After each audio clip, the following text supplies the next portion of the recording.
So, Aber dir, grüß dich, Kid Rap. alles fit. Absolut bei dir. Na halt. geht's. Geht, Ja. wieso? Was fehlt? Wo ist dein Kaffee? Wo ist dein Bier? Du schaust gut aus. Ja, Thailand anscheinend eine kleine Lebensmittelvergiftung gekriegt, die ein bisschen hartnäckiger ist. Und ja, jetzt habe ich lange Antibiotika genommen, aber das hat auch nicht wirklich geholfen. Und jetzt steige ich gerade auf Crystal Meth. Denkst du, dass die moderate Menge an Alkohol, die dir der Arzt verschrieben hat oder empfohlen hat, die du beim letzten Auftritt zu dir genommen hast, moderat genug war? Ja, ich glaube nicht, nein. Und glaubst du, dass das Einfluss hat? Es hat auf jeden Fall Einfluss. Theoretisch hätte ich mich schonen müssen. Genau, und das habe ich beides nicht gemacht, von dem her. Aber geiler Abend. War ein geiler Abend, ja. Ich würde schon sagen, jetzt dann für die Leute, die nicht da waren im Fun in Egenfelden, wir spielen, glaube ich, jetzt irgendwann nochmal, oder? Ja. Wann spielen wir wieder? Wissen wir noch nicht. Sagen dürfen. Okay, wahrscheinlich, vielleicht. Ja. Ich hätte dann gedrappt auf der Bühne singen sollen. Das war. Also, wir sind ja da nur eine Dreiviertelstunde auftreten und dieser Kerl hat geschwitzt. Also, du schwitzt ja allgemein relativ schnell. Ja. Vor allem auf der Bühne schwitzen wir alle sehr schnell, aber da haben wir echt Sorgen gemacht kurz. Ja, ich habe noch Jacken noch gehabt, Aber ist auf der Bühne gut gegangen? ja, schon, also mir hat eigentlich nichts gefällt. Also Okay. habe gemerkt, dass ich viel schwitze, mehr als sonst, aber hätte ein Handtuch mitnehmen sollen. Das wäre schlau gewesen, aber sonst. Angenommen, du hättest auf der Bühne scheißen müssen. Ja. Wie hättest du das gehandelt? Hättest du einfach losgeschissen oder warst du von der Bühne gegangen? Ich glaube, vor der Bühne gehen müssen, weil die Scheiße ist ja flüssig, die war dann überall gewesen, weil dann wahrscheinlich der Seiten am Schuh rausgelaufen oder so. Und Das ist Entertainment, Freund. ja, er hat wahrscheinlich auch extrem gestunken, vermute ich mal. Ich habe mir aber nicht so merken lassen. Nein. Vor allem, ich kann mir so meine Texte schon nicht merken oder meine Einsätze. Ah, die Leute wollen ja das Menschliche, das Verletzliche vor allem einmal sehen und das halt nicht nur immer 12 Tage durchsaufen und Spaß haben, sondern das ist dann auch ein bisschen Buße tun. Ja. Das hat mich auch schon wieder wahnsinnig aufgeregt, dass wir es nicht hingekriegt haben, in Thailand einfach Stories zu machen. Ja. Stories, einfach ein bisschen Lifestyle, weil das ist eigentlich genau das, was uns ausmacht. Ja. Aber was uns halt auch ausmacht, ist, dass wenn wir mal saufen, dass halt alles andere irrelevant Ja, wird. schon, ja. Da ist dann völlig egal, hey, Vlog dran. Da brauchst du jemanden wie ein Tom damals. Ja, Da, wo ja. er noch nichts gesoffen hat. Ja, jemand, der war einfach die ganze Zeit drauf halt. Genau, weil da waren, jetzt allein, wenn ich mir die Fotos und die Handyvideos wieder anschaue, denke ich, Alter, was ist da alles passiert? Ja. Das ist echt. Es ist aber halt auch immer schwierig, wenn halt dann Zivilisten dabei sind, also Privatpersonen, die mit dem öffentlichen Leben stehen. Ja, klar. Das macht doch ein kleines bisschen lauter, das macht mich nervös. Gell? Ja, ich sehe schon, dass du die ganze Zeit hinschaust. Aber das ist ja alles so tot komprimiert. Arschloch. Schon, ja. Greif mit Fleiß. Ja. Ja. Mir nervt es nämlich, dass du so gut zu verstehen bist in dem Podcast. Ja. Und dass ich kaum zum Reden komme. Ja, genau, dass man halt dann auch die Leute nicht nervt, wenn man die ganze Zeit dann Videos für seine Band macht. Ja. Auch wenn viele von seinen Spätzle auch oft bei den Konzerten dabei sind und helfen, vor allem die, wo jetzt da beim Ausflug dabei waren. Ja. Eigentlich alle, bis auf den Tobi, also den Tobi K. War der jetzt überhaupt schon? Der einmal Ja, war der. er war schon ein paar Mal da, zweimal schon. Er war sogar schon einmal da, wo er uns noch nicht kennt hat persönlich. Da war er in Westerham, hat er verzeiht. Echt? Ja. Fuck. Da muss man mit dem drüber reden. Aber stimmt, sonst war jeder eigentlich auch schon mal als Support dabei. Ja. Nice. Haben schon gute Spätzle. Muss man jetzt schon mal schon, sagen, ja. gell? Shout out. Ja. Westside. Ja. Ja, ich glaube, also wenn man es so nebenbei macht, glaube ich, ist es ja nicht wurscht, aber so, wenn man dann am Pool ist und so Videos dreht, dann wird dann halt langweilig. Ja, klar. Ja. Wir meinen, also, sollen wir mal von vorne anfangen. Wir haben ja letztens Wien ein bisschen aufgedröselt, wenn man so schön sagt in Bayern. Thailand. Ich weiß nicht, wo wir hängen geblieben sind, aber Gar nirgends in Thailand. Also nein, aber ich wir meine, wir haben ja schon gesagt, wenn wir zurückgefahren sind. Ich glaube, grob, oder? Was kannst du mal sagen, ja. Also, wir haben ja unser, wie es die ATU nennt, oranges Monster. Ja. Unser Neinsitzer fort, der jetzt bald nach Valhalla geht. Ja. Den haben wir noch für eine letzte große Reise haben wir noch mal fit gemacht. Und dann sind wir eben nach Wien, das habt ihr schon mitgekriegt, und von Wien auch wieder mit diesem wunderbaren Fahrzeug zurück. Ja. In Wien waren wir zu 11, nach Thailand, in Thailand waren noch Simi dabei, glaube ich. Ja. Aber trotzdem nein beim Zurückfahren. Stimmt. Und da war es jetzt schon mal die erste große Schwierigkeit, dass wir auf dem Weg zum Flughafen, wir haben beim MGM Saloon noch einen kleinen Rüscherl-Empfang zum Zwischenschirm eingeplant gehabt, damit wir nicht komplett nüchtern in den Flieger steigen. Da war es wirklich die große Schwierigkeit, dass wir auf dem Weg von Wien nach Minga eben nicht schon so brutal besoffen sind, dass wir vielleicht nicht mehr im Flieger dürfen. Wobei ich nicht weiß, du musst, glaube ich, schon sehr, sehr... Mich würde interessieren, also als wir in Wien angekommen sind. Ja. Und da hast du jetzt einen Tobi, einen Stefano, einen Andreas. Ja. Kämen die so einen Flieger? Ja, ich glaube schon. Also, ich glaube, wenn man nur besoffen ist, ist die Leute egal. Wenn man aber davor schon auffällt und rumschreit und pöbelt, ich glaube dann nicht. Also, ich glaube, es kommt sehr aufs Verhalten an. Mhm. Also ich glaube, wenn jemand so kaum noch gehen kann? Ja. Also, weil dann ist ja vielleicht die Gefahr, wenn ein medizinischer Notfall zu vermuten ist, dann glaube ich, kommst du nicht mehr rein. Aber dann kann es schwierig werden, ja. Wenn du jetzt ein friedlicher Säufer bist, so wie wir. Ja, ich glaube vor allem, also wie gesagt, Lufthansa oder Deutsche Airlines, die haben da eine hohe Toleranz, eben wegen die ganzen Malle-Flüge und sowas. Ja, meistens. Und also egal, wo wir Deutschen hinfliegen in der Gruppe, glaube ich, dass da die schon das gut einschätzen können, wie weit das derjenige gehen kann. Es ist schon immer wieder witzig, haben wir auch schon 100-mal drüber geredet, glaube ich, aber wie sehr wir Deutsche uns jedes Mal wieder aufs Neue im Ausland ankallen, wie viel Bier wir saufen können. Schon, immer wieder. Na gut, das ist halt... I'm from Germany, you can... Ja. Bring me a big glass. Ja. No, a big glass, because I'm from Germany. Ja. From Bavaria, to be... the English word für genau. Be more specific. Ja. Also so genau. Ja. Keine Ahnung, weiß nicht, ob das richtig. Ich weiß nicht. To be of course, glaube ich. Ja, ich glaube. Was war dein Körpergefühl, als du von Wien nach München gefahren bist? Ja, es war nach 2 Tagen Saufen schon, ich war schon angeschlagen, würde ich sagen. Also, war jetzt kein Problem für dich gewesen, wenn wir gesagt hätten, wir fahren jetzt erst einmal heim. Ja. Und fahren vielleicht in 2 Monaten. Ja, war okay gewesen, ja. Aber gut, da musst du halt dann durchziehen, hilft nichts. Ja, hilft nichts. Da trennt sich halt dann die Spreu vom Weizen, von Leuten, die halt sagen, sie trinken, und von Leuten, die halt wirklich trinken. Ja. Also die, die das halt auch beruflich machen. Ja. Ja, und dann, aber ich muss sagen, nachdem wir ab der Hälfte der Fahrt dann wieder Dosenbier gesoffen haben im Auto, wo er am Anfang noch Totenstille war. Unglaublich, ja. Und dann 3-4 Schluck vom Dosenbier und dann wie läuft's bei dir da? Das ist super. Das war so geil. Ja. Ich war Fahrer auf dem Rückweg und das ist eigentlich genau das, was du schon erzählt hast. Aber kein Wort, keiner hat ein Wort gesagt. So ein bisschen, der Kid Rap hat wieder halber geschlafen eigentlich. Ja. Und dann haben wir gesagt, jetzt spackst du uns auch nicht auf. Ja. Ungelogen, es ist ein Schluck getrunken worden. Der Kid Rap hat immer sein scheiß Nackenkissen dabei. Egal wo er hingeht, hat er sein Nackenkissen dabei. Das macht mich echt wütend. Was? Ja, auf der Rückfahrt auch wieder. Auf einmal, da geht er ganz seelenruhig, als alle pissen, dann geht er in den Kofferraum, Nackenkissen, weg.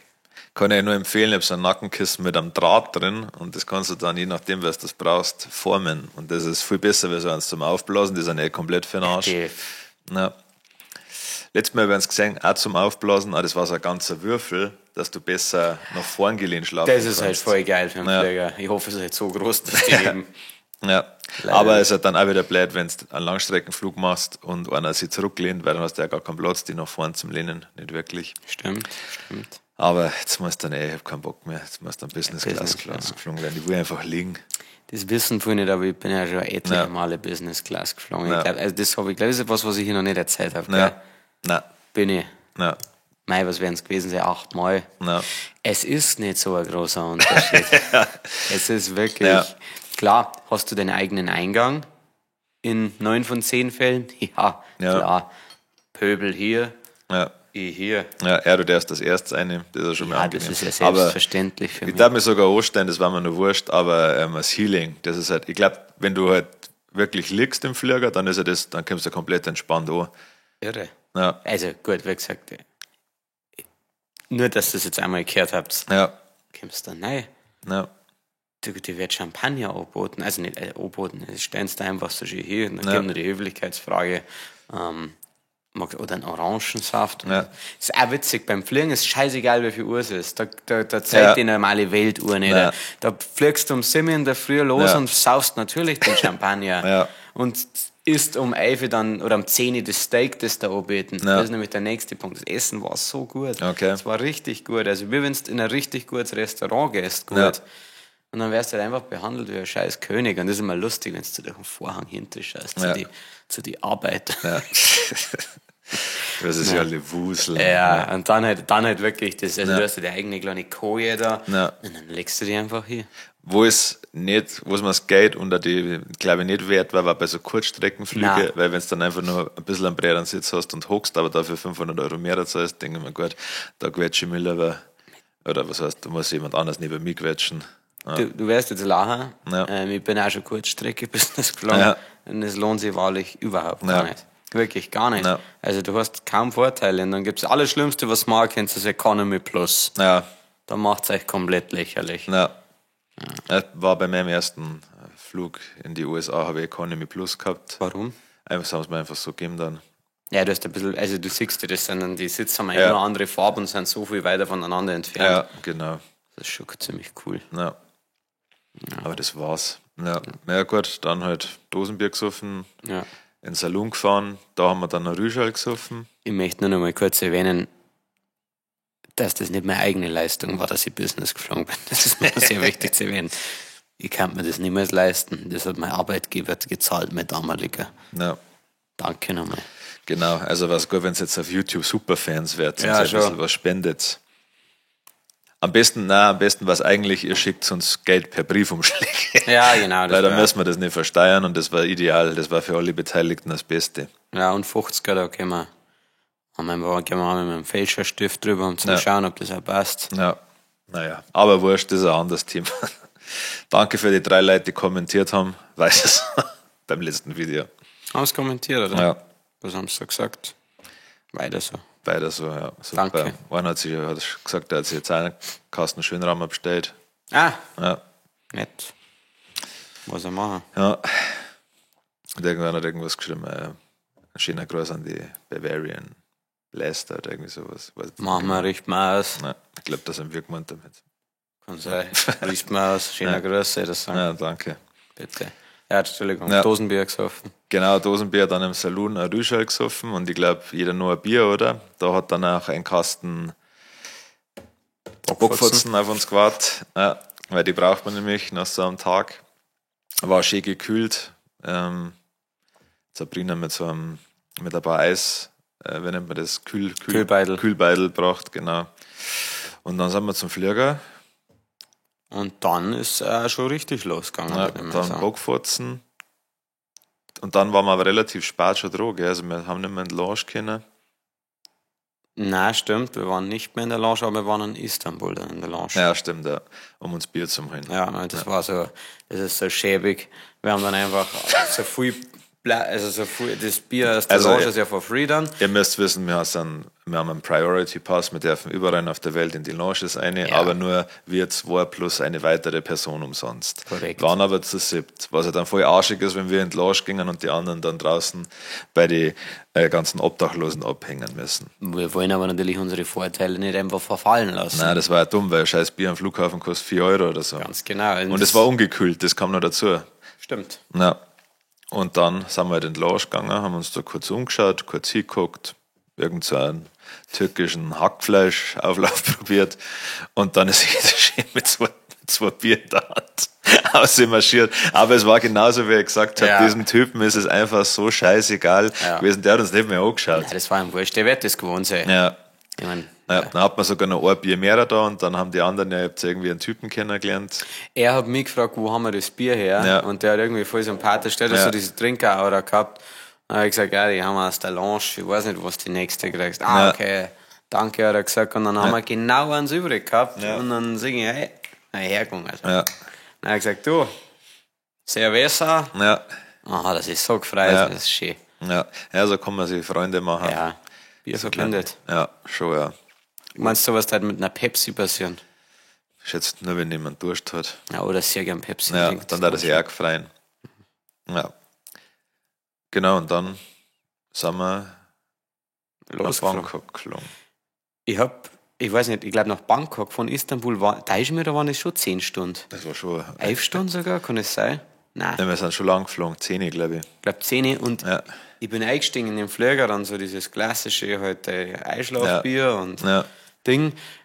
Und dann haben wir einen Film gemacht und ich schwöre euch, ich bin einfach 1 Stunde vor Landung aufgewacht. Ja. Ich habe noch nie 8 Stunden oder so in einem Flieger geschlafen. Ich weiß nicht, wie das möglich ist. Ich habe auch nicht gut geschlafen, aber das war so geil, weil der Flieger so leer war. Ja. Das bedeutet, jeder hat fast so eine eigene Reihe für sich gehabt und das ist halt, das ist einfach ein Segen. Ja. Ja, ich bin einmal, also ich habe mal einen Film geschaut und dann bin ich aber auch so weggeratzt und dann immer nur aufgewacht, wenn irgendwas eingeschlafen ist und dann habe ich mich wieder umgeguckt. Ja, klar. Ja, ich war mit einem von den Tobis in der Reihe, wir haben 3 Sitze für 2 gehabt und das war super, das ist weil perfekt, du kannst deine Haxen überall hinhauen. Ja. Ich habe am Stefan, aber der enorme Flugangst hat. Wer hat noch Flugangst? Der Tobi, oder? Einer der Tobis. Ja. Der Big Tobi. Ja. Der hat auch noch so Flugangst. Und Big K, ja. Ja, das habe ich einem einen guten Fensterplatz gegeben und habe eine andere Reihe gegönnt. Ja. Ist das nicht, also schaut man da lieber aus dem Fenster, wenn man Flugangst hat? Haben sie gesagt. Okay. Stimmt, macht gar keinen Sinn eigentlich irgendwie, oder? Vielleicht ist es eine Mischung aus Platzangst auch noch, oder? Weiß nicht. Gut, also für einen Big K ist es einfach auch saunervig, in die Mittel rein zu hocken mit seinen 8 Meter und Brackel. Ja, Brackel. Ja. Da habe ich leider den Lachflash meines Lebens gekriegt. Das war eine Flugzeugsituation und der Big K ist neben mir gehockt und das war so ein Inlandsflug. Und die asiatischen Airlines, die sind halt nicht auf ein deutsches Brackel ausgelegt. Nein. Und dann hockt der schon da, also komplett verloren. Also der ist einfach nicht geschaffen für so einen Sitz. Ja. Der ist einfach zu mächtig für diesen Sitz. Ja. Und hockt da drin und du hast einfach gemerkt, dass jegliche Lebensfreude aus seinem Gesicht entweicht. Ja. Und ich habe mich dann angeschnallt und ich habe gemerkt, also ich bin jetzt nicht allzu fett, nur sehr unförmig. Und dann habe ich mich angeschnallt und habe gemerkt, okay, von dem Gut ist nicht mehr so viel übrig. Okay. Ja, ich habe echt richtig kämpfen müssen. Also bei mir war es schon so, dass ich ihn gerade noch zugekriegt habe. Wie unangenehm war das? Also es war sehr unangenehm. Und vor allem habe ich gehofft, dass ab und zu fragen, die Stewardess nicht, wo der Gürtel ist. Und dann hätte ich meinen Bauch so ein bisschen hochheben müssen. Weil er so unter meinem Ranzen war. Ja. Und dann sitzt er da. Ja. Ja, nein, das war schon, ja. Und dann sitzt er da und er war schon so eingequetscht. Ja. Und alle, ja, der Flieger war insgesamt sau eng. Der war schlimm und ich glaube nicht, war nicht alles koscher. Nein. Und dann wo er sich hoch. Oh Gott. Und es war, ich glaube, es hat so viel gefällt. Ja. Und das Ganze hat dann noch so ein guter Adapter. Ja. Das noch nie im echten Leben gesehen, dass jemand einen guten Adapter anlegen muss. Ja. Und das war einfach irgendwie, die ganze Situation war so demütigend. Ja. Und ich habe als Freund natürlich sehr gelacht. Aber das war kein hämisches Lachen, sondern, ja, das soll ich sagen, aus der Situation heraus. Ja. Und hat also diesen Gurt gekriegt, mit dem es eigentlich das Ding vormachen und das ist halt gleichzeitig auch die Verlängerung und dann ist er drin gehockt. Ich habe 2 Minuten gelacht. Ich hab mich wirklich fast vollpisst. Ja. Ich weiß nicht warum, ich kann auch nicht erklären, was da so lustig war. Ja. Also das war keine Form von Bodyshaming, es war einfach sau lustig, unendlich lustig. Ja, Bangkok angekommen, 100.000 Grad gehabt da. Ja. Haben sie erst einmal unser schwarze American Express nicht genommen. Ja. Das war sehr nervig, weil ich habe mich sehr auf diese Karte verlassen und habe keine andere Kreditkarten mit PIN dabei gehabt. Das bedeutet, der Kid Rap hat, ja klar, Kid Rap seitdem er 2 Jahre ist bei der Kartoffelbank. Schon ja, Premium-Kunde, ja. Und hat ein Limit von 200 Euro wahrscheinlich. Sollen uns jetzt dann mal sponsern? Der auch sagen, ja. Hier über Werbung für Dreifeisen. Ich sagte, ich mache jetzt dann wieder ein Konto. Was zahlst du für die Kreditkarten da? Ich glaube, 10 im Monat. Im Monat? Ja. Nein, Schmarrn, es sind 60 Euro im Jahr. Ja, 5 im Monat, da kannst gar nichts sagen. Ich gönn's mir jetzt. Jetzt ist mir so ich weiß nicht, habt ihr einen Tipp? Sparkasse, Raiffeisenbank? Ich möchte da gerne überall abheben. Ja, also den einzigen Grund, warum ich die Raiffeisenkarten noch habe, ist, weil ich die gehabt habe, als ich nur festangestellt war. Deswegen ist dann mein Limit relativ hoch. Und jetzt, das kann ich mehr kriegen. Und da hat nie wieder jemand drauf geschaut. Also habe ich da auch in meiner Anfangs-Selbstständigkeitsphase, wo ich alles andere als kreditwürdig war, immer nur 5K gehabt, wo ich da verblasen habe können. Klar, jetzt bei der American Express ist wurscht, weil da steht Limit nicht mehr im Vertrag. Nein, richtig, die werden nicht einmal warm bei so einem Urlaub. Nein. Ja, genau. Und weil ich halt da das schätzt, dass ich halt dann einen persönlichen Ansprechpartner habe, weil immer wenn irgendwas ist, kann ich halt da jemanden anrufen, den ich ja persönlich kenne, und die machen das dann schon. Du mal in der Schule warst, ja, schon, ja. Tatsächlich, ja. Wirklich? Meistens schon, ja. Also, okay. Also die sind jetzt alle schon weiter aufgestiegen, logisch, also klar. Die verbinden mich dann. Das mit dem Ansprechpartner. Ja. Okay. Ja, und dann, also Empfehlung für Thailand, holt euch einmal die Bolt-App. Uber ist da nicht so verbreitet, oder ich glaube fast gar nicht gibt es Uber. Bolt-App oder InDrive. InDrive ist noch mal ein gutes Stück günstiger, aber wenn du in größeren Gruppen unterwegs bist, kriegst du nicht so leicht einen Van her. Ja. Wir haben also relativ lang gewartet, bis wir unseren Van gefunden haben, weil unser Fahrer am Flughafen so scheiße dumm war. Ja. Und dann haben wir noch ewig diskutiert, also ich, über die App wegen Maut, weil das umgerechnet bestimmt 4 Euro gewesen waren. Ja. Und ich lass mich nicht verarschen, weil für die ist das viel Geld und deswegen will ich nicht, dass sie das kriegen. Ja. Verstehst du das? Ja. Danke. Aber er hat es dann gekriegt. Klar, das gekriegt. Ich bin ja machtlos. Ich bin Tourist. Außerdem war es ein sehr schönes Fahrzeug. Ja. Das war wirklich die Thailänder, die haben da geile Vans, so pimpmäßig ausgebaut meistens. Ja. Riecht immer irgendwie strange, aber irgendwie gut. Also meistens. Die sind diese, was waren das? Nicht Suzuki, sondern oder? Doch Suzuki? Kann sein, Suzuki, Mitsubishi. Also, aber Honda. Voll die geilen Vans, von außen urhässlich. Ja. Also ein hässlicheres Auto gibt's nicht, abgesehen vom Fiat Multipla. Ja. Aber innen alles Leder. Die haben alle ausgeschaut wie der Chevy noch besser hergerichtet. Also noch ein bisschen mehr fancy zeigen. Ja, also Respekt. Ja, gut, dann sind wir erstmal eine Stunde ins Hotel gegondelt. Ja. Haben wir uns da ein Bier mit? Nein, haben wir nicht. Doch, nein, haben wir nicht. Haben wir nicht. Im Feld haben wir gemacht, dass wir uns kein Bier mitgenommen haben. Ja. Und dann dann habe ich erst einmal festgestellt, ich habe mich um die ganzen Airbnbs gekümmert, dass uns da bratzelt haben, weil es als Wohnung für 8 Personen angegeben war, aber es hat halt einfach nur 6 Betten gegeben. Ja, das macht Airbnb aber so oft, diese Arschlöcher, das ist mir schon ein paar Mal aufgefallen, weil die meisten dann ja dann oft Fotos dazu von deinen Schlafmöglichkeiten, dann schreiben sie mir hin, für 16 Personen, dann klicke ich die Fotos durch. Ein Bett. Ja, dann sind halt da 4 Betten für halt 8 Personen. Und dann fangen sie an. Hier 2 Luftmatratzen, hier Ausziehcouch, normale Couch, Sitzsack. Geht auch. Stimmt, ja, da war es eine Couch. Ja. Eine Ledercouch. Aber nicht mehr zum Ausziehen, gell? Nichts zum Ausziehen. Und die war abschüssig. Ja. Das war gar nicht so praktisch. Ja. Und ich habe natürlich gesagt, ich habe sowas gerne mal am Anfang weg und gesagt, ich schlafe auf der Couch, weil ich hoffe, dass die nächste Location dann was habe, wo ich mir dann den besten Platz sichern kann. Nein, mir ist echt scheißegal. Ja, vor allem, wenn du besoffen bist. Ja. Oder wenn man besoffen ist, dann fällt man einfach nur ins Bett. Das Einzige, was an so einem Schlafplatz nervig ist, ist, dass er ja auch von den anderen die ganze Zeit frequentiert wird, wegen dem Klo. Aber ich glaube, das ging da. Da hat ja jeder sein eigenes Scheißhaus gehabt. Daher war das mega entspannt. Das einzig Nervige war irgendwie die Klimaanlage, weil der Raum war halt unendlich groß, der Hauptraum, und die Klimaanlage ist dann ganz hinterhergekommen. Hauptsache, ihr habt es auf 14 Grad oder so gehabt. Also ich bin in eure Zimmer reingegangen und wieder, was denn hier eigentlich los? Ich war wirklich gefreut da drin. Und ihr habt so geschlafen. Ja. Aber gut. Und dann sind wir direkt los auch schon. Wir waren sehr nah an Pat Pong. Das ist so das Assi-Viertel in Bangkok. Also da, wo die ganzen Noten sind, die ganzen Ping-Pong-Shows, die ganzen Skorpionverkäufer. Ja. Am Anfang war es ein relativ normaler Markt eigentlich. Aber also in der Mitte war der Markt und links und rechts war schon das ganze Haram-Zeug.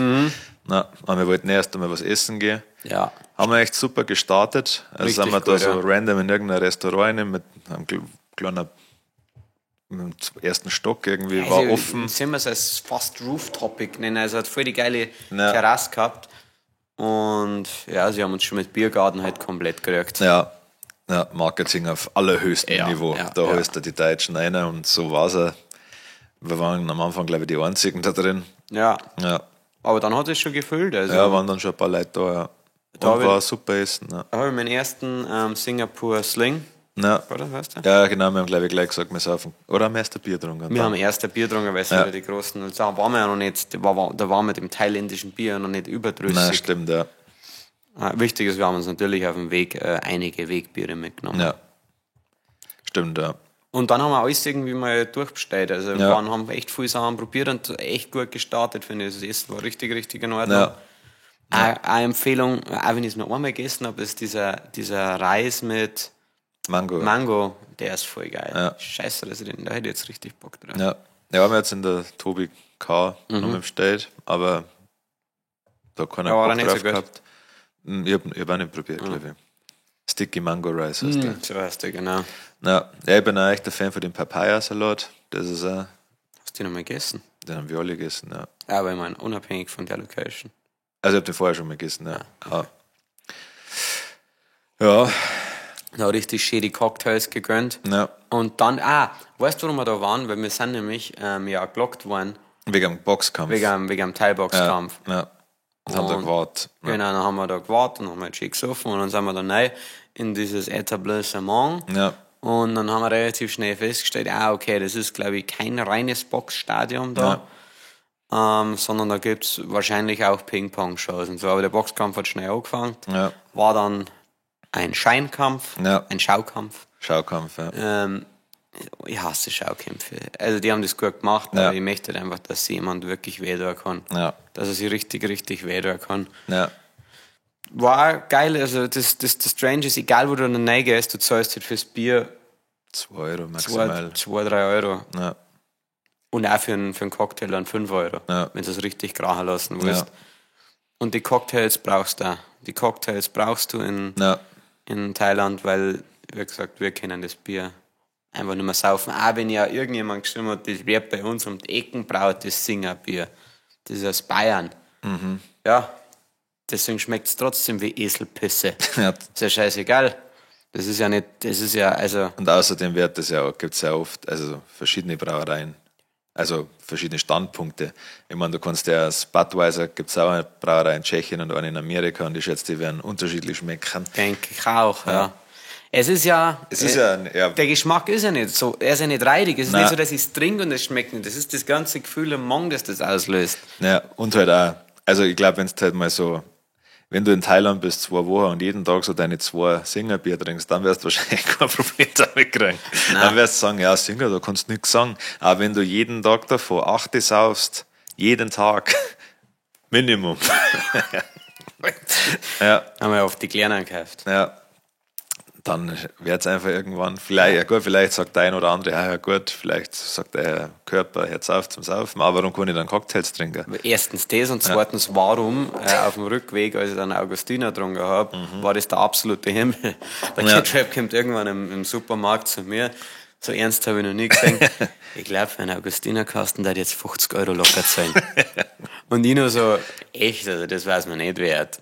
30 vielleicht schon. Ich glaube, einen Tag später habe ich gesagt, du hattest recht. Ja, definitiv. Ja, aber ein Kasten war insofern ärgerlich gewesen, weil wir 7 Typen gewesen waren und da kann jeder dann nur 2 halbe saufen. Ja, da hätten wir locker 10 Kästen mal gebraucht. Ja. Hätten wir gleich kaufen müssen. Ja. Gleich gescheit. Dann hätten sie wieder Black geschaut, die ganzen, nicht Tuk-Tuk, sondern die ganzen Vanfahrer, wenn es dann mit 10 Kästen da, why you don't tell. Ja, und dann, stimmt, oh, too big, people too big. Ich weiß nicht, warum meine Thailänder reden wie Kenianer, aber der einzige Akzent, den ich kann. Ja, und dann haben wir diesen Boxkampf gesehen, sind dann noch wieder gegangen, weil es, warum nicht, weil es keinen Boxkampf mehr gegeben hat. Dann noch ein bisschen Clubbing. Ja, erst einmal haben wir ein bisschen das Market Life und so gegönnt. Stimmt, haben wir ein paar so Fleischspieße gegessen. Ja. Das waren aber auch richtig gut. Jetzt wo hast denn du diesen komischen diesen komischen Wurstfleischbiss hast du auch da gegessen. Nein, das war am also nächsten reidig. Tag. Das war am nächsten Tag an einem anderen Markt, war der was so reidig. Also ich glaube, das ist der Grund von meiner Krankheit, der hat ein bisschen sauer geschmeckt. Ja, habe ich nicht aufgegessen. Drohdenk. Ja. Ich weiß gar nicht, wo wir dann nachdem wir schon ein bisschen angeschossen waren, haben wir gesagt, Klappen, da gibt es ganz viele Bars, in denen da haben wir von Bar zu Bar gewechselt. Und irgendwann kommt halt, also was heißt irgendwann, die Leute kommen immer mit einer Schüttel. Da steht dann Bier für so und so viel. Ja. Dann drehen sie es um, was steht da? Ping-Pong schon. Ja. Immer. Oder mit echten Waffen schießen hier Shooting weg. Ja, schon, ja. Alles klar. Denken wir sehr beruhigend, ja. Wenn hier ein paar besoffene Touristen mit echten Waffen schießen. Vor allem ist in einer Seitengasse. Ja. Und dann, Ping-Pong-Show. Ich habe gesagt, eine Ping-Pong-Show müssen wir einfach sagen. Hilft nichts. Wir eine. Ja. Ich glaube, wir haben sogar Eintritt gezahlt, was irgendwie dumm war. Wir haben wir haben uns ja nicht vorher informiert. Ich glaube, man zahlt immer Eintritt für die Ping-Pong-Shows. Okay. Ja. Also, okay. Kann sein. Zumindest steht immer auf den Schütteln stand immer ein Preis dabei, ja. Was alles auf diesen scheiß Schütteln gestanden ist. Ping-Pong-Show, Hamster-Show. Ja. Was ist die Hamster-Show? Ich möchte die Hamster-Show jetzt nicht. Ich glaube ich auch nicht, ne. Ich habe halt, also vor allem als tierlieber Mensch, glaube ich, wie? Ich weiß nicht, also das kann auch nicht gesund sein für diesen Hamster. Und was erzählt der Papa Hamster, wenn er dann von einem harten Arbeitstag im Pink Panther oder wie das geheißen hat, wenn er da dann umkommt und sagt, Papa hat jetzt wieder Brot nach Hause gebracht. Ja. Also ich weiß nicht, wie das Gespräch beim Abendbrot dann ausschaut.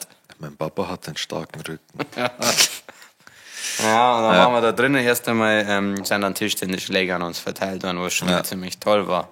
Und dann hat sie, da war genau eine, die fett war.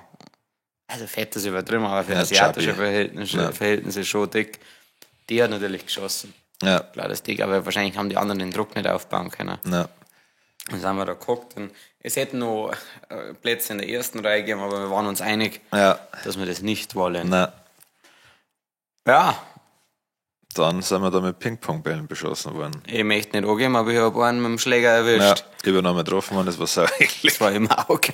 Das war so geil. Und das muss jetzt, also pass auf, die war schon, ich möchte jetzt nicht zu sehr übertreiben, aber 2-3 Meter, oder? Jetzt, also 5 Meter Minimum. Schon, okay. Also wenn du jetzt einmal schaust, die war doch da locker hinten am Eck. Ja. Also das ist schon 5 Meter. Ja, echt weit geschossen. Und dann haben sie nicht mehr aufgehört. Und nach jeder Show, also ich habe gedacht, das ist einfach nur schnell Ping-Pong-Show. Und dann eine war dabei, die ansatzweise scharf war. Kann ich mich nicht mehr erinnern. Tatsächlich. Und ansonsten, dann hat es eine Rasierklingen-Show gegeben. Ja. Das war das Verstörendste. Ja. Sie haben mit einem Blasrohr oder sowas, haben sie Luftballons erschossen. Ja. Eine hat so eine Clown-Show gemacht mit zusammengebundenen Kondome. Stimmt, das, was dann so immer einer rausziehen hat müssen. Das hat dann einer der Anwesenden, also nicht der hier Anwesende, sondern der Urlaubsanwesende, hat ungefähr 10 Meter aus dieser Moschee rausgezogen. Das war auch irgendwie sehr unappetitlich, wie ich finde. Ja, schon, ja. Also rein sexuell, muss ich sagen, hat mir die Show relativ wenig gegeben. Ja. Ich weiß nicht, wer du das sagst. Nein, das war einfach nur, also eine Mischung aus Hirnfick. Ja. Es war schon irgendwie lustig. Ja. Also surreal auf jeden Fall. Aber klang da, glaube ich, wenn man es einmal gesehen hat. Also es ist jetzt nicht, wenn ich das nächste Mal nach Thailand, ich dachte nur, das ist so ein bisschen wie das Dick's Last Resort, da möchte ich einfach nur hingehen und zum schauen, wie die anderen reagieren. Ja, genau, richtig. Aber jetzt sind wir es jetzt selber nicht nochmal sehen. Also. Nein, also wenn ich jetzt ein Lord unterwegs wäre, darf ich mir nicht sagen. Ja. Aber Ping-Pong-Show. Gut. 10 Minuten habe ich noch. Sonst mein Gott, ja. Ja, mach ich. Ja, und dann ist irgendwie, dann haben wir ja gesoffen. Ja. Und das war schon der Abend war schon, die anderen sind irgendjemand, also wir haben uns dann nach und nach verabschiedet, der Kid Rap und ich haben, und der Harry war auch noch lange mit dabei. Ja. Und der Harry war aber schon so im Suff-Modus, wo er einfach fremde Leute anlabert, was ich aber feiert, muss ich an der Stelle sagen. Das finde ich immer sehr unterhaltsam, vor allem, weil es da auch nicht so leicht war zu kommunizieren. Ja. Was am Harry aber völlig wurscht war, weil er kriegt dann sein $1 Million Smile. Ja. Und dann geht's halt rund. Und irgendwann hat er dann gesagt, er geht jetzt pissen. Harry weg. Ja. Wir haben, ich glaube, also er hat auf Anrufe hat er nicht reagieren können, weil er kein Datenvolumen gehabt hat. Das bedeutet, er hat keine SIM-Card gehabt. Und er hat ja eigentlich gar nicht gewusst, wenn man zum Hotel kommt. Ja. Und dann ist er einfach losmarschiert scheinbar. Kid Rap und ich haben uns mega Sorgen gemacht. Wir waren ja die einzigen 3, die noch unterwegs waren, haben ihn ewig lang gesucht. Ja. Also ich glaube 1,5 Stunden bestimmt. Ja. Es war so geil, wenn wir dann rum sind und hier, you know this guy. Aber die hätten es uns auch nicht gesagt, garantiert nicht. Aber irgendwann ist dann eine Nachricht gekommen von... Nein, ich habe ihn dann nochmal angerufen. Ich habe dann meine mobilen Daten angemacht, also meine normale deutsche SIM-Karte, und dann habe ich ihn angerufen über das normale Telefon. Ah, echt? Ja, und dann ist er hingegangen. Ja, und dann hat er gesagt, er ist gerade daheim angekommen. Ja. Ach so, ich hätte gemeint... Ah, Ja. okay, vielleicht war ich schon ein bisschen besoffen. Ja. Weiß ich nicht. Und dann, für mich eines der Highlights dieses Trips, Ja. legendär. Sagen wir... Sonne geht schon auf. Sonne geht schon auf. Ja. Und dann ist das eine wunderschöne 60-jährige... Nein, die war gar nicht so alt. Keine Ahnung. Ja. Das, und grillt neben einer Mülltonne. Und es hat in dem Moment, ich habe richtig Hunger gehabt. Ja. Und es hat so geil ausgehört, es hat so gut gerochen. Nimmt dir da so einen Plastikbecher, da hast du echt einen Pfund Reis rein und dann noch hat es gefragt. Das war Anten oder sowas, oder eigentlich ist es mir wurscht, was alles war das. Gesagt, ja. Und es hat so geil nach Grill gerochen und dann schneidest du das auf mit dem sehr scharfen Messer und haut uns in diese Box rein. Und eine richtig riesige Portion. Und dann die Sauce, die aus diesem Braun-Ding entsteht. Ich weiß nicht, was das für Sauce war. Ich weiß es auch nicht. Ja, das war legendär. Und wir haben es nicht gecheckt und dann sagt sie, 2 Euro oder so. Wenn überhaupt. Ja. Ich glaube 4 Euro für alles. Oder? Ja, für beide Dinge. Ja. Und dann haben wir, glaube ich, fast das Doppelte gegeben, weil wir so geflasht waren. Ja. Und das war für mich das beste Essen in Thailand, klar. Kann man sagen. Haben wir ein bisschen besoffen. Wir haben uns eigentlich nur, in meiner Erinnerung haben wir uns nur irgendwo eine halbe auf. Aber ich glaube nicht, oder? Wahrscheinlich haben wir nur gegessen. Ich glaube, also wir haben uns noch so Süßigkeiten dann gekauft. Stimmt, so wir haben erst einmal sind wir da gekocht und haben uns Sonnenaufgang zugeschaut und haben gegessen. Und das ist das Geisteskranke am Bangkok, da ist nie nichts los. Da sind die ganze Zeit die Leute rumgegangen, schon. Also ich habe mich nicht gestrandet gefühlt. Nein. Dann noch das Gepäck und dann, glaube ich, haben wir uns ein Airbnb heimgeholt, ein Taxi zum Airbnb geholt. Ja. Und dann war es 7:30. Ja, schon erstmal bis um 1 pennt, alle anderen aber auch. Das ist echt stark. Ja. Und an dem Tag haben wir dann gar nicht mehr, ich weiß gar nicht mehr, was wir an dem Tag gemacht haben, ehrlich gesagt. Ja, da sind wir dann in diese andere Straße, in diese Party-Backpacker-Straße gegangen. Sind wir da hingefahren? Nein, wollten wir. Doch, also stimmt. Aber das war eher ein Reinfall. Da sind wir dann. Also erst sind wir zu diesem Palast da, zu diesem Ort der Demokratie. Dann sind wir was essen gegangen, das war ein riesen Flop war. Das war das schlimmste Essen. Ja. Und dann sind wir eben in die Khao San Road, oder? Genau, richtig. Und das war ja so anstrengend, weil von alle Seiten sind es gekommen, hier Bier, Ping-Pong, Ping-Pong, Ping-Pong. Dann, sage ich, nein. Also, am Anfang bist du immer noch nett und die lachen, die sind ja alle freundlich meistens. Und why not? Dann sage ich so, weil ich keinen Bock habe, Alter. Du Arschloch. Ja. Einer hat mit dem Nippel zwickt, als ich nachgesagt habe. Ja, mir hat einer im Bauchspeck zwickt, das Nierenspeck, das ist voll frustrierend dann. Ja, sag ich, okay. Jetzt bringst du übergriffig, halt, stopp. Ja, und dann sind wir da einmal durchgegangen. Und dann haben wir uns 2 Tuk-Tuks rauslassen. Das stimmt. Und dann der Tobi, der das Gürtelproblem gehabt hat, das Gurtproblem, Pfleger, ich und noch einer, der war jetzt sage ich mal, eher mir entspricht, sind dann zu dritt in diesem Tuk-Tuk drin gewesen. Das war so unwürdig. Ja. Und wie lange das schon dauert hat, bis wir so drin platzieren haben können, dass wir einigermaßen reinpassen. Und ich bin dann so halber mein Glück ist, dass ich jetzt echt gelenkig bin das ist irre. Für mein Fitness. Der ist echt so gelenkig, der Typ. Der kommt einfach so fast am Boden mit dir. Und dann habe ich mich da so eingeschlängelt, dass die 2 noch drin geguckt sind. Die Tuk-Tuk-Fahrt hat dann echt relativ lang gedauert, dann ist mir irgendwann der Fuß eingeschlafen. Haben wir uns noch mal ein bisschen umjustiert. Und ich habe echt Angst gehabt, weil ab und zu sind die schon besser in Kurven rein. Ja, denen ist ein Leben weniger wert. Ich glaube, da war der Reifen ab und zu schon so ein bisschen weg vom Boden, wenn wir da so reingefahren sind. Das war so unwürdig. Wir waren zu 4 drin und ich habe das dann nochmal ausgerechnet und Dreier-Tuk-Tuk hat genauso viel gewogen. Wahrscheinlich, ja. Vierer-Tuk-Tuk, aber waren ja auch nur eine halbe Händel. Ja, völlig. Schmalbrust-Anderl waren bei uns so drin. Der Flo und der Tobi, die sind ja gar nicht. Ja. Gut geredet. Ja. Und dann, stimmt, dann sind wir zur Skybar. Ja, stimmt, ja. Das war eigentlich der nächste Flop, eigentlich gar kein Flop. Also das ist das höchste Gebäude in Bangkok. Ja. Und das ist eine unfassbar geile Rooftop-Bar. Ja. Also wirklich genau mein Ding. Ja. Und ich weiß auch, dass der Kid Rap gern Rooftop-Bars mag. Egal wo wir waren, immer. Halt immer eine schöne Rooftop-Bar aussagt. Wir sind oben Kid Rap.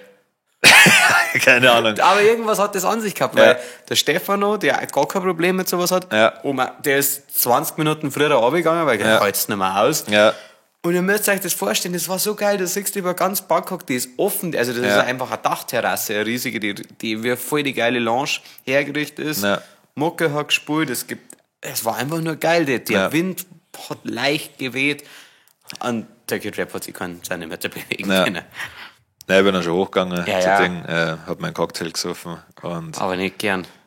Ja, ich weiß auch nicht, was da los war. Also, wir waren ja vor allem in New York da bei diesem, keine Ahnung, wie das heißt, wo es da die Glaswand und so. Ja, das war ja her. Ja, und das ist ja noch geisteskranker, weil da siehst du eigentlich direkt runter. Also hat man da gar nichts ausgemacht. Keine Ahnung, vielleicht liegt sowas draußen, aber das andere war in einem geschlossenen Raum. Ich vertraue Asiaten und Afrikanern nicht so, was in der Bauweise angeht. Hast du ja gesehen beim Erdbeben? Stimmt, hast du das ja gesehen? Ja. Dass er in Europa zusammengefallen ist. Ja. Naja, aber dann war trotzdem noch entspannt. Es war ein unfassbar großer Hurensohn auf dieser Skybar, an den muss ich viel zu oft denken. Das war so ein asiatischer Geschäftsmann, aber nicht aus Thailand, weil die haben sich auf Englisch unterhalten. Ja. Und die thailändischen Servicekräfte sind ja noch höflicher, also sind höflich, also sehr nett. Sind höflich. Ja. Sehr, sehr höflich. Und er sitzt ganz allein da, der Loser, mit seinem Anzug. Ja. Und hat halt scheinbar auf sein Getränk länger als 2 Minuten gewartet. Ja. Und dann kommt sie zu ihm hin, sie winkt ihm, er winkt ihr das zu, also relativ respektlos schon. Dann schaut er es noch an, dieser kleine Niemand. Also, hurry up. Und sie hat es erst nicht verstanden. Sorry? Hurry up. With the drink. Hurry up. Hat er nur gesagt. Und das hat mich so sauer gemacht. Ja. Das ist... also sie 100-mal entschuldigt. Also immer eine starke Charakterschwäche, wenn man mit Servicepersonal, das wo nicht zu einem ist, vor allem so umgeht. Also vor allem, ich habe gesehen, wann der Typ gekommen ist, der ist ziemlich genau mit uns gekommen. Ja. Wenn der da jetzt 1 Stunde lang wartet, dann kann man uns schon 6-mal nachgefragt hat, kann man sich aufregen. Verstehe. Ja. Aber... Also hat er erst vor allem uns bedient. Und das ist ja für jeden Cocktail extra gegangen. Ja. Also immer mit 2. Ja. Dann hat es da schon 4-mal geben müssen. Ja. Und aber gut. Und dann, glaube ich, jetzt einfach nur noch zurück ins Hotelzimmer und wir haben am nächsten Tag einen großen... Nein, wir waren noch beim Chinesen, beim Essen. War das auch an dem Tag? Ja, war an dem Tag, ja. Stimmt, weil das erste Essen hat er nicht Zeit. Ja. Das haben wir gar nicht erwähnt. Wir waren in so einem... Eigentlich, du kannst halt wahnsinnig Glück haben in Thailand, wenn es mit so kleinen, privatere Essensdinger oder halt wahnsinnig Pech. Wir sind dann reingegangen, wir haben für Simlight dann, also ich glaube, was für jeder sein Essen, es hat nichts, wir haben kein Bier nicht gekriegt, obwohl wir es bestellt haben. Einer hat, glaube ich, ein Bier gekriegt. Ja. Wir haben alle Smoothies bestellt. Smoothies haben wir nicht gekriegt. 3 Waren gekriegt. Der Kid Rapper hat auf einmal Kokosnuss gekriegt, und wir was anderes haben. Er wollte einen Kokosnuss-Smoothie haben. Ja. Und sie haben mir dann einfach eine Kokosnuss gebracht. Aber das war recht umgänglich, der Kid Rapper. Hat dann auch passt. Ja. Und dann hat jeder sein Essen gehabt, das war auch wirklich nicht gut, muss man sagen. Es war nicht ekelhaft, es war nur erstens wenig und hat auch nicht noch nichts geschmeckt. Ja. Und dann sind immer diese Schwärme an Schnaken gekommen. Also keine Ahnung, waren keine wo stehen. Ich weiß nicht, wie man so eine Viecher nennt. Mein Vater sagt, man darf es nicht Schnaken nennen, sondern Staunzen. Staunzen, okay. Nicht, dass wir da die Dialektpolizei. Ja. Es waren ja keine Mucker nicht. Nein, ich weiß nicht, was das war. Ja, sie haben nicht gestochen oder so, aber die waren halt sau nervig und echt viel. Ja. Und die sind dann im Schwarm gekommen, über uns hergeflogen, und hat die Kellnerin irgendwo anders das Licht gemacht, dann sind sie erst einmal da hin und dann haben sie gemerkt, das Licht ist gar nicht so geil, weil die sind lecker bisschen und dann wieder da runter. Und dann haben wir ewig gewartet wegen dem Zäun, und dann Skybar und... Aber preislich, wir haben dann, ich weiß nicht, ob die sich auch verrechnet haben, aber wir haben dann für Simleid mit Essen und Trinken haben wir 15 Euro gezahlt. Ja, schon, ja. Ja, das ist teilweise geisteskrank, ja. Ja, dann waren wir noch beim Chinesen, das war also geschmacklich echt okay, aber ich habe da Händel gegessen und ich weiß nicht, welcher Teil des Huhns das war. Das war diese frittierten kleinen Dinge. Oh ja, das war nett, das war... Der Tobi K. hat die auch genommen und also die haben da glaube ich irgendwas im Mixer gehauen und frittiert. Das war auch nicht ganz sauber. Also alles drumherum hat super geschmeckt, aber die Händelteile, die haben auch gut geschmeckt, das war halt so widerlich, weil die ganze Zeit irgendein Knorpel oder irgendeine Kacke gekommen ist. Also. Ich weiß auch nicht, was für ein Teil vom Händel ist, sei jetzt nicht. Sein Knöchel oder? Ja, noch schön Bierchen zischt. Ja. Dann sind da ein paar so Inder oder Pakistaner gekommen, die wohl die ganze Zeit unser Bier angelangt. Ja, mein Bier, die Arschlöcher. Ja. Das war so widerlich. Ja. Aber immer oben. Ja, da war echt kurz. Also wir haben also man muss dazu sagen, das ist an einem Mitteltisch gestanden, das Bier, weil die mir eingeschenkt haben. Ja. Und ja, aber war trotzdem saureinig. Ja. Der Stefano und der Big K, glaube ich, haben sie erst einmal Ski-Thai-Massage gegönnt in der Zeit, die sind dann nachgekommen. Ja. Ja. Und dann sind wir aber zurück ins Hotel, oder? Ja. Dann sind wir zurück ins Hotel, weil wir wollten ja früher ins Bett, weil wir am nächsten Tag dann geflogen sind. Das war 2, das ist ja. Und wir sind relativ, mittags sind wir geflogen, oder? Ja, ich glaube schon, ja. Mittags sind wir geflogen. Da sind wir also Nock Air, Spitzen-Airline. Ja. War ein bisschen nervig, weil man normalerweise, wenn du Handgepäck hast, sagen sie halt, ja, mein Gott, das winken wir jetzt nicht, aber die haben jedes Handgepäckstück gewonnen, haben also nochmal ein bisschen Moneten gezahlt dafür, dass wir das alles haben, also alles aufgeben müssen für so einen 1-Stunden-Flug. Ja. Aber wurscht, okay, mein Pocket dann auch wieder 3/4 Stunden mit dem Auto gefahren, glaube ich. Hat damals das mit Bier mitgenommen, eins zumindest. Ja, richtig. Das war, also, ich habe eine schöne Villa gebucht mit Pool und allem. Und da ist dabei gestanden bei Airbnb 3 Minuten Fußweg zum Strand. Ja. Und es ist bei Airbnb, der Standort ist auch so angegeben. In der Nachricht ist dann aber ein neuer Standort gestanden. Und der war einfach mal fußläufig eine 3/4 Stunde vom Strand weg. Ja. Und dann sehe ich das und habe mich echt aufgeregt, weil wir haben noch anderes Airbnb gehabt, das noch geiler gewesen war fast. Das haben wir nicht genommen, weil es so weit weg vom Strand ist. Ja. Und dann habe ich mit der geschrieben und habe gesagt, ja, das tut dir total leid, sie kann uns das Geld für den Strom erlassen. Das ist jetzt eher nicht so eine Option, aber vielen Dank. Und dann habe ich gesagt, ja, sie sollen uns den Transfer halt organisieren und es hat dann passt und dann sind wir da hingekommen und dann war das wirklich... legendäre Villa. Ja. Gab es eigentlich nichts, was gefällt hat. Nein, Tischtennisplatten. Waren der anderen gewesen. Sorry. Ja, gut. Die andere hätte einfach 12 Schlafzimmer gehabt. Okay. Ja. Muss ich da mal jetzt sagen. Ne? Ja, und dann haben wir eigentlich gedacht, wir haben eigentlich überlegt, ob wir da für einen Song von uns ein Musikvideo drehen und dann haben wir mit dem Gedanken gespielt, ob also den ersten Tag haben wir erst einmal gechillt, haben wir erst einmal schön Saufi gemacht, das war richtig geil, haben ein bisschen gekickert, haben ein bisschen Flankeball im Pool gespielt. Kicker. Da war Kicker. Direkt neben der Kücheninsel. Ja, Kickern ist für mich nicht so interessant. Ja, weiß ich. Ja, gut, wir haben ja auch noch einmal gekickert. Ja.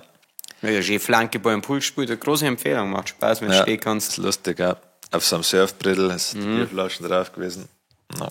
Und wir haben viel zu lange das Spiel gespielt, wo man einen Ball in einen Eimer schmeißt. Ja, das war der letzte Tag, glaube ich. Haben wir das nicht am ersten auch schon gespielt? Nein. Okay. Am ersten Tag haben wir das gespielt, wo sich jeder vorne hingestellt hat und man hat einem einen Sack schmeißen müssen oder ins Gesicht. Stimmt. Gut, Spiel. Also wo wir die Dosen erst rum. Ja, das war geil. Ja. Stimmt, Wilhelm Tell haben wir es genannt. Genau, ja. Gut Spiel. Sehr gut Spiel. Und dann haben wir 4 Stunden lang versucht, uns irgendwas von Grab zu bestellen. Ja. Grab ist so eine App, wo du halt eigentlich, wo du sowohl ein Taxi kriegst, als aber auch Essen. Und das erste Essen, das wir bestellt haben, das hat erstens haben alle Fahrer immer wieder abgesagt, weil sie keinen Bock gehabt haben, so weit zu fahren. Und das erste Essen war so wenig. Es war einfach nur so unendlich wenig und hat unendlich lang gedauert. Und dann haben wir uns nochmal Essen bestellt. Ja. Irgendwann hat es dann, glaube ich, auch gereicht. Aber an dem Tag bin ich gefühlt trotzdem nicht richtig satt geworden. Nein, es war richtig gut, das Essen tatsächlich. Ja. Also alles, was die da gebracht haben, hat echt gut geschmeckt. Also es waren alles so kleine Portionen, war echt eine Frechheit. Es ist schon lustig, wenn wir in Deutschland schauen, dass man so Plastik ein bisschen reduziert und die bringen alles. Die bringen das scheiß Fressen in der Plastiktüten. Ja, richtig. Ja, wir sind Goldfisch. Ja. Dann haben wir auch, glaube ich, relativ lang noch gesoffen. Dann hat es erst einmal ein kleines Schreiduell mit unserem Nachbarn gegeben. Ja. Und an dem Tag noch gerechtfertigt. Wobei eigentlich auch nicht. Also es ist um 10 Uhr wird um Nachtruhe gebeten. Ja. Und wir waren halt um 12:30 noch draußen. Ja, aber ohne Musik. Ohne Musik und wir haben schon auch gelacht, aber wir haben tatsächlich auch nicht brüllt. Ja. Was ja schnell mal passiert normalerweise, aber wir haben wirklich nicht brüllt. Ausnahmsweise mir nicht. Nur unterhalten und dann kommt er raus, ja, this is not Bangla Road. Ja. Also, ein Spaghettifresser.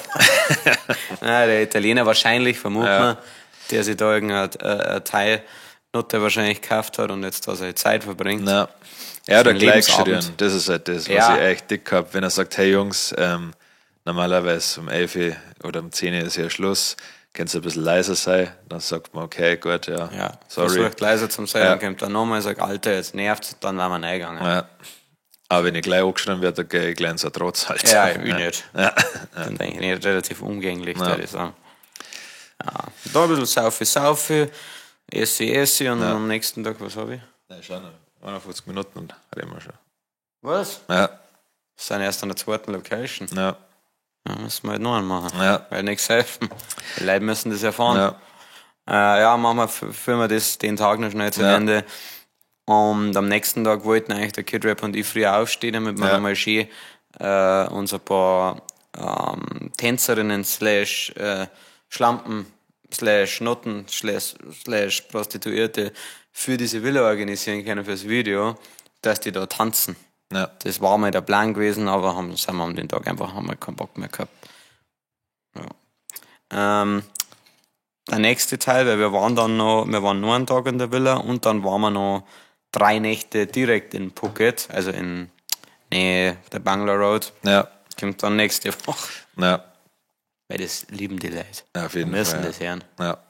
Das letzte waren die Favorite South-Orte bei dem Ausflug, aber das Burma-Ausflug, aber das Ganze da den vorgreifen. Ja, machen wir dann zum Schluss. Ja. Wir könnten noch ganz kurz über das Fun reden. Da haben wir noch gar nichts gesagt, was so los war.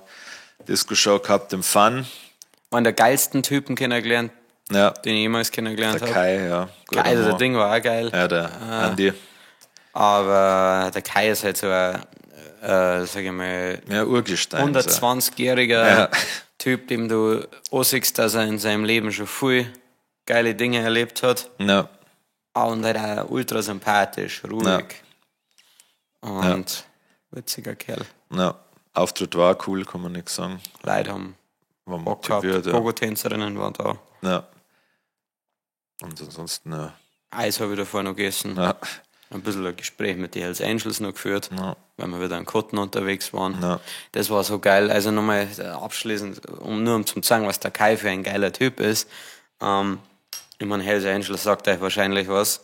Und wir mit unserer Bumper-Gang da, mit den Kotten natürlich hier, Security natürlich wieder, Hells Angels, kommt so ein komplett voll tätowierter Typ zu uns und sagt, was seid ihr denn für ein Club? Und ich gesagt, ja, Los Brutalos, sind halt auch eine Band in erster Linie.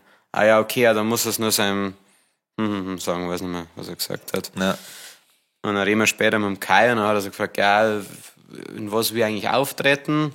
Da habe ich gesagt, ja, so wie wir jetzt sind ungefähr. Ah ja, dann passt es ja sowieso. Sag ich so, ja, er hat schon ein bisschen Diskussionen gehabt mit seinen Securities, mit dem, weiß nicht, wir nehmen Mustafa. Mit Mustafa oder Musti ist ja schon, mit Musti hat er eine Diskussion eine kleine gehabt. Und weil der Musti hat nämlich zu ihm gesagt, wenn wir damit auftreten wollen, dann sehen wir unsere Kutten falsch schon mal sehen. Er hat gesagt, Musti, die sind jetzt extra hergekommen wegen uns, du machst mir den Abend jetzt nicht kaputt. Die können tragen, was sie wollen bei mir auf der Bühne. Sonst fährst halt du heim. Ja. Ich zahl dir auch den ganzen Abend, das ist mir wurscht, aber du machst mir den Abend nicht kaputt. Und ich sag halt der Kai einfach zu einem von den Herren, also ich glaube, dass er einer von den Kapos in seinem Chapter war. Ja. Und dann musste alles klar, passt. Ja. Passt für mich, gell? Ja. Und auch wir sind einige Mal Kunden auftreten, ist ja nicht so unser Bühnenoutfit eigentlich. Ja, vor allem bei Party. Weiß nicht. So. Ja. Ja, und dann irgendwann zurück Hotel. Ja, noch nicht zischt. Weil ich noch nicht zischt. Ja. Und das war halt der Abend, der ein Kid Rap dann jetzt komplett zugrunde gerichtet hat und seine Darmflora für immer zerstört hat. Ja. Glückwunsch. Genau.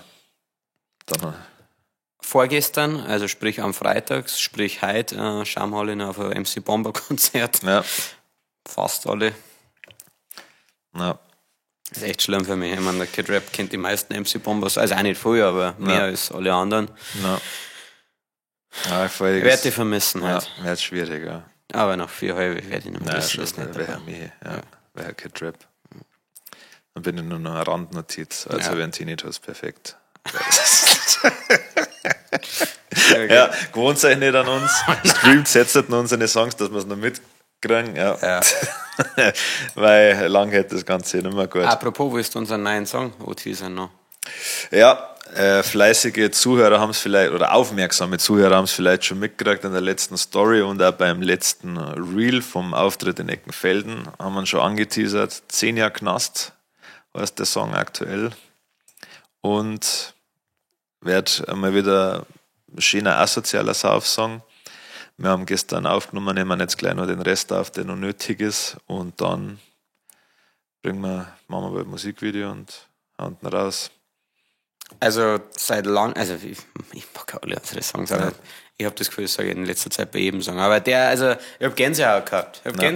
Als mir der Kid Rap die Hook gesagt hat, weil unser Producer ist ja auch ein Genie, muss man sagen, der heute das Beste aus unseren lächerlichen Stimmen raus. Ja.